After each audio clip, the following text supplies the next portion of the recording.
In October 2025, after 3 years of construction, the Kansas City Streetcar Main Street extension opened for revenue service. As a born and raised Kansas Citian and some dude that talks about transit on the internet, I had to go check out this new transportation option in my hometown. After riding it around for a bit, I have to admit I am a big fan, and that's not just my hometown bias at play. There really is a lot to like about this train. Let's get into it.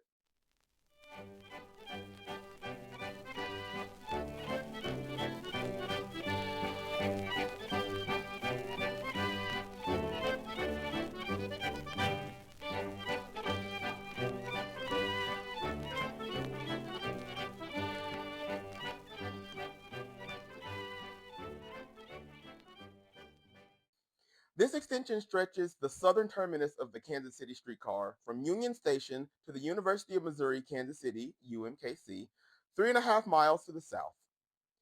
The new 5.7-mile alignment connects downtown Kansas City and the city market to the National World War I Museum, the Westport Entertainment District, the Country Club Plaza, and through some of the most walkable neighborhoods in Kansas City.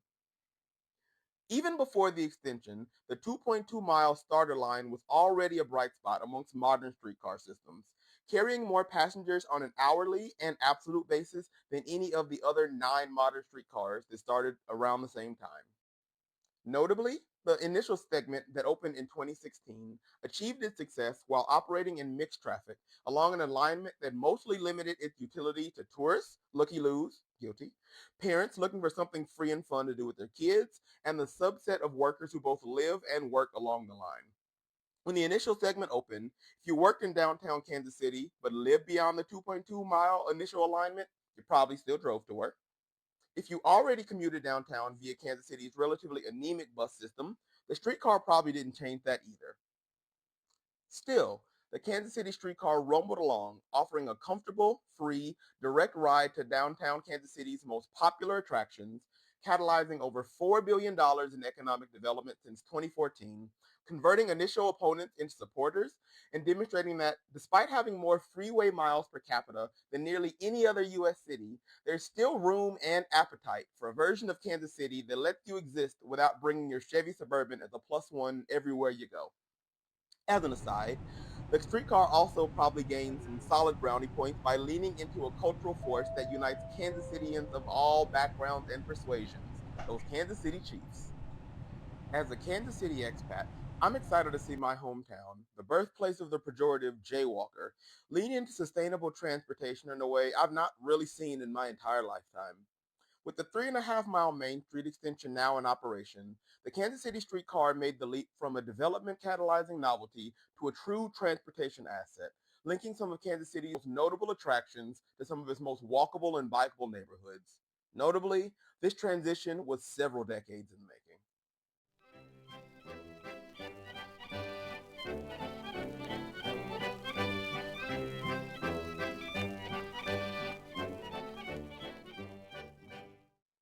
The groundwork for the Kansas City streetcar was being laid long before a train was anything more than an urbanist pipe dream.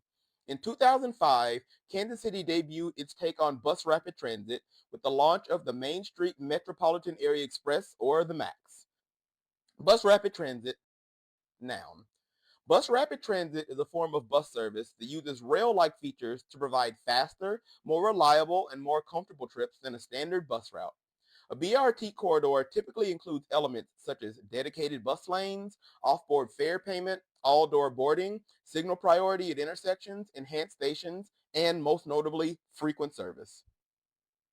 While the Main Street Max's modest service fell short of the true definition of BRT, it did offer elevated stations, wider stop spacing, faster travel times, and branded vehicles along the Main Street corridor, establishing the precedent for frequent transit service on Main Street and in Kansas City generally.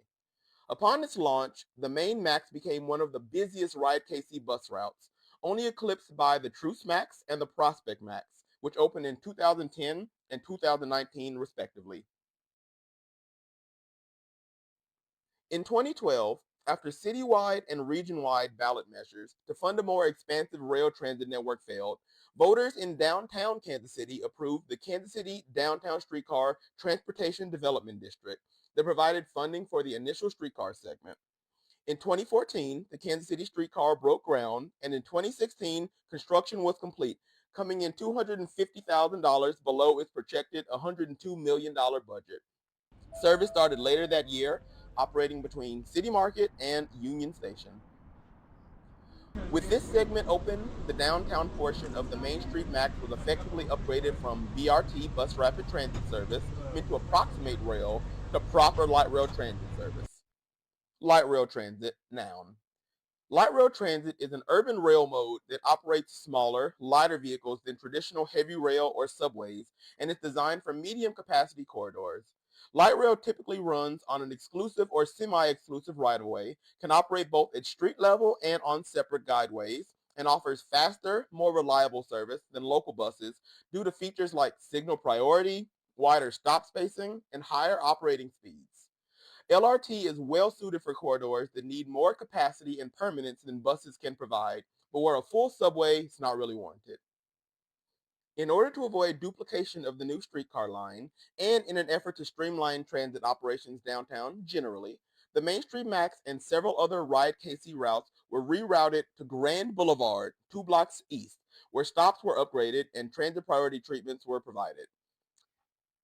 South of Union Station, the main Max picked up where the streetcar ended, serving Main Street between Union Station and the Country Club Plaza, continuing the precedent of frequent transit service along Main Street. South of the plaza, the main Max provided local service to the Brookside and Waller neighborhoods still.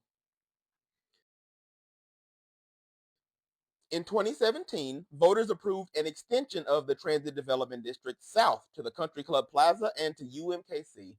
Ground broke on the 3.5 mile extension in 2022, and service started in October of 2025. With the opening of the Main Street extension, the entirety of the frequent portion of the Main Street Max is now upgraded to rail service, and Kansas City's very first BRT line is officially being retired. With the retirement of the main Max, the local portion is now covered by the new Route 50 Warnell Brookside, offering every 20-minute weekday service and every 20 to 30-minute weekend service. If the first BRT line in the city being fully converted to rail service wasn't exciting enough, in early 2026, the just short of a mile Riverfront extension is due to open. This extension stretches the Kansas City Streetcar beyond the original Main Street Max footprint, offering a direct rail connection from the Country Club Plaza to Kansas City's underutilized but actively growing Riverfront. Beyond connecting key attractions to walkable neighborhoods, the Main Street extension forms a rail spine for the local bus network. Despite both carrying the Ride KC branding, the streetcar is operated by the Kansas City Streetcar Authority, while the bus network is operated by the Kansas City Area Transportation Authority, KCATA. While these two entities do coordinate with one another, they are distinct entities with separate funding mechanisms. Kansas City operates a network of about 30 fixed routes that operate in and around Kansas City. Of these 30 routes, 10 carried over 70% of total weekday ridership in October. Notably, the two remaining Max lines, the Prospect Max and the Truce Max, lead that list. But here's the full list and their relative share of ridership in October of 2025. With the opening of the Main Street extension, all 10 of these routes, which again carry 70% of system ridership on weekdays, have a direct connection with the Kansas City Streetcar. Put differently, now anybody in Kansas City wanting to opt out of the $14,000 annual expense associated with vehicle ownership, or anybody with a disability that prevents them from driving, or anybody that just doesn't want to drive everywhere, now has a reasonable option to stay in Kansas City and live the life they truly want to live. I think that's really a beautiful thing, personally. Next stop, Union Station. This is a streetcar to the plaza and UMKC.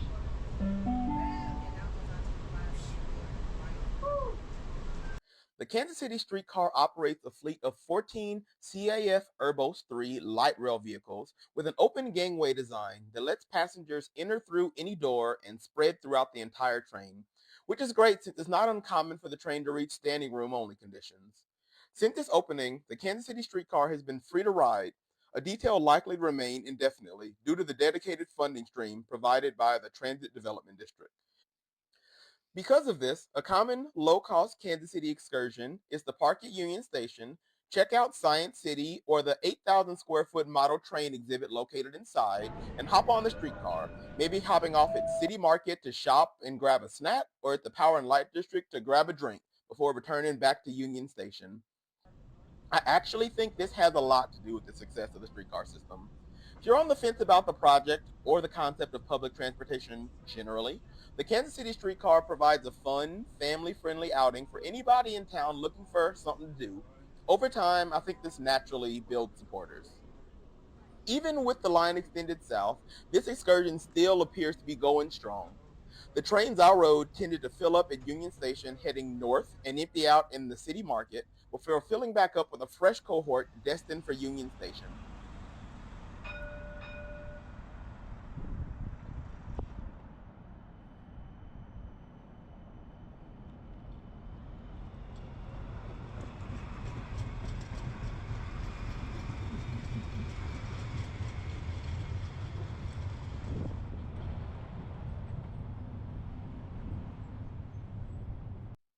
South of Union Station, the streetcars still seem to maintain a decent crowd, with most seats full and some passengers standing.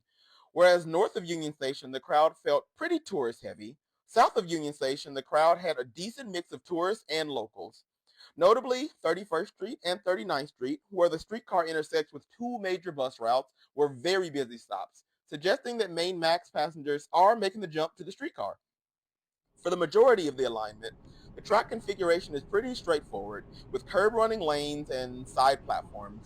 Some of the intersections in City Market do get a little spicy since the existing roadway widths make for the turning radii required for a train. The geometry doesn't line up super nicely, but this is mostly resolved with some creative signal timing. South of the Art Museum stop, though, the track configuration gets real exciting. Between the Art Museum and the Plaza stop, southbound trains move into the painted median, an area of the road that would already be off limits to cars in the first place. This is probably one of my favorite sections of the streetcar because it's such a simple solution to keep the streetcar moving while avoiding the technical and political hurdle of taking a lane of traffic leading to the Country Club Plaza, which opened in 1923 as the first regional shopping center in the United States designed with parking for automobile access. The original developer literally designed the plaza to feel like Sevilla, Spain, but with a crap ton more parking lots. The Plaza Station features a bus terminal with dedicated bus lanes where the 50 Brookside currently takes its layover. Heading south from the plaza, the streetcar crosses through probably the most imposing intersection along the entire route before entering into its own dedicated right-of-way following the trolley track trail, marking a full circle moment for this Rails to Trails project, which I guess now is a Rails to Rails and Trails project, which is kind of neat.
At UMKC, the streetcar ends with a simple middle platform with a crossover just before it, with room to stage up to 4 trains. A modest terminal for a modest transit service in a modest city delivering above average results. If you're ever in Kansas City looking for something to do, why not hop on the trolley?